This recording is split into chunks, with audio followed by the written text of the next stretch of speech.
এলাকার সমাজকর্মীদের উদ্দেশ্যে সাহায্যের হাত বাড়িয়ে দিলেন দক্ষিণ দমদম পৌরসভার পৌরপিতা দেবাশিস ব্যানার্জি।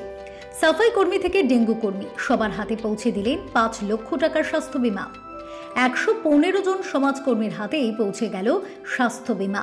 এই অনুষ্ঠান থেকে দেবাশিস ব্যানার্জি জানালেন, মাননীয় মুখ্যমন্ত্রী ও অভিষেক ব্যানার্জি যেভাবে মানুষের পাশে দাঁড়ান, তাদের কথা মাথায় রেখে তার এই উদ্যোগ।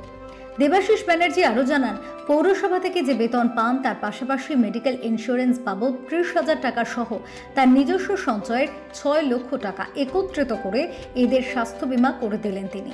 তার স্বাস্থ্য বীমা মহান উদ্যোগেও অবশ্য প্রশ্ন উঠে এলো, তাহলে কি স্বাস্থ্যসাথী নিতে চাইছে না হাসপাতালগুলি? স্বাস্থ্যসাথী কার্ডের সাথে এটা আমি তুলনাই করব না। আমার কথা হচ্ছে, আমি খুব ছোট লেভেলে একজন কাউন্সিলর। আমি দেখেছি, আমার কাছে অনেকগুলো অভিযোগ আসে যে স্বাস্থ্যসাথী কার্ডে অনেকে অনেক রকম হ্যারাসমেন্ট হয়।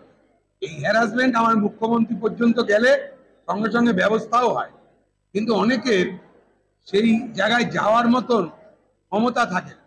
কিন্তু এটা তো সরকারি ইন্স্যুরেন্সে, এইটা কিন্তু কোনো হাসপাতাল না কোনো নার্সিংহোম এটা কিন্তু ফেরত দেবে না।